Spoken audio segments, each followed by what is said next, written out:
What's up guys, welcome back to another video.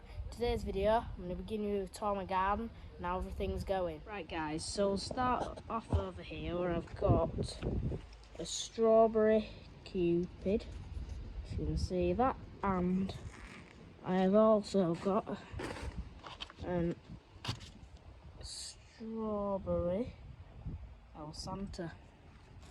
I moved these guys up onto this big container lock thing because they were getting eaten, all the strawberries. I don't know if it's mice, slugs or snails, but they're up here now and they seem to be doing fine. So, and that's good. And then we've got a runner coming, which I will be putting another plant on. And so over here we've got a pot of flowers, a bit drapey because I've just watered them. And we've got some irises coming up, we've got some grass, some the name now, completely forgot. We've got a tomato gigantico, one of the last ones left. That's why it's a bit drooped and horrible, but it'll recover, and it's just up a string onto my shed.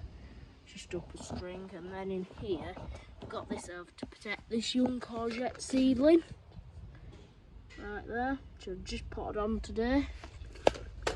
And then over here we've got hellebore, got some poppies, we've got a primrose, and we've got one of the last gigantorose strawberries. And then we've got another poppy plant which has gone to seed. And then over here we've got some morning glories which are growing nicely up that cane, and a little begonia in the back there. And then under this netting I've got some blueberries which are getting ready. I've had these blueberries under the netting because otherwise the blackbirds like to get them. As you can see, there's some nice blueberries coming on these. There's also some over there. There's also a load of aphids there, which I'll have to squish. I took that netting back in, guys. And then over here we've got another gigantomo, which is one of the last ones. And this is some Lola Rosa, and this is one of the first gigantomos. See how much healthier it is. See, there's some nice big flowers coming there. If you don't know, a gigantomo, it's basically a giant ribbed tomato, which you can cook or you can enter in competitions and things. And then over here we've got an Atlantic giant pumpkin, which is growing nicely. We've got a trellis with some Barbara butternut squashes growing up. And then over here we've got some zombie pumpkins at the end there. And then we've got a load of rose sunflowers along here. And then if we go over here, guys, we've got some cosmos at the end. And then we've got the other side, if we duck under the trellis, got some tomato plants here. These are actually a variety that are called, if I can find the labels in the mulch, Tomato Honey Delight, F1 Honey Delight, sorry.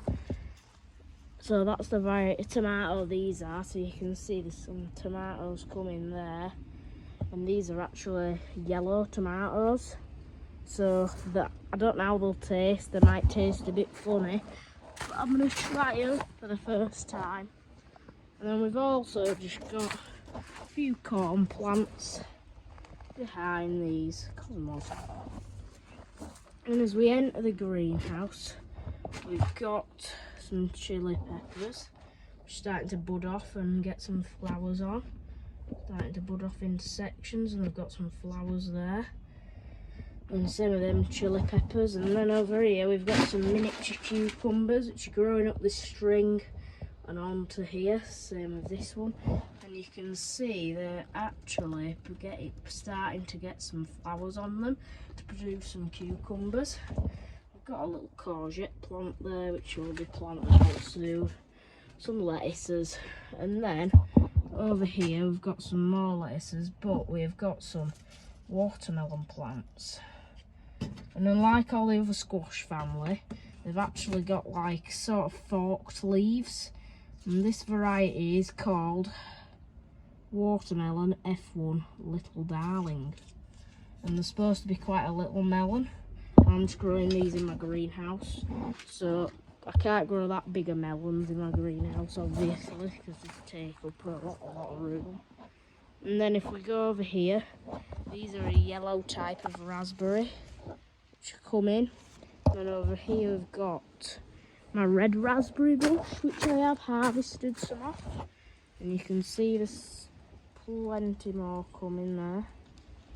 Right, this one's getting a bit red in some parts. And then in here we've got some cabbages growing quite nicely and some butterfly mesh to make sure none of the butterflies get them. And over here we've got some courgette plants, more established ones.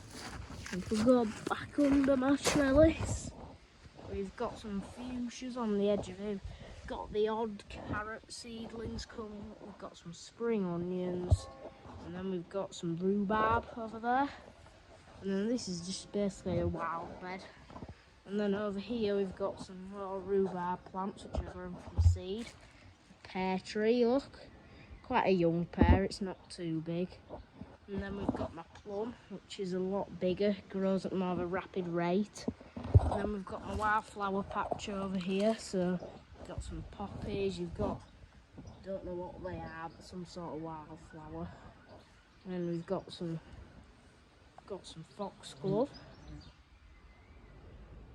Some more foxgloves, these ones have gone seed completely. I've got a butterfly bush and brambles which need chopping that are coming over the fence. And then we've got some of these coming up. These are a type of a perennial wildflower that have like bunches of like pink flowers. And then over here we've got some other pink type of flowers coming. And then if we go through here, a fire pit, but then under these bamboos I've got a pond, and there are actually a few frogs in here the other day that I saw. Our pond's doing very good. It's in a nice sheltered spot with all this bamboo just covering it. And they say you want sunlight to your pond, but my pond seems to do just fine. Got some raspberry bushes along the border, got a hedge, some sort of hedge, another hedge, another sort of hedge, another sort of hedge. Got a nice, really nice rose bush here. See, it's starting to bud up quite heavily. The clematis, we've got more of an established clematis, and then a jasmine over here. And then we've got some unhealthy looking grasses because they didn't have very good drainage for a long time until I realised that there was no holes in these pots. So that's about it, guys, for the garden. I hope you enjoyed it. And I hope you enjoy yourself today whenever you're watching it, or I hope you have enjoyed yourself. If you liked it, if you liked it, subscribe. Feel free to put on the notification bell. I'll see you in the next video, guys. Bye bye.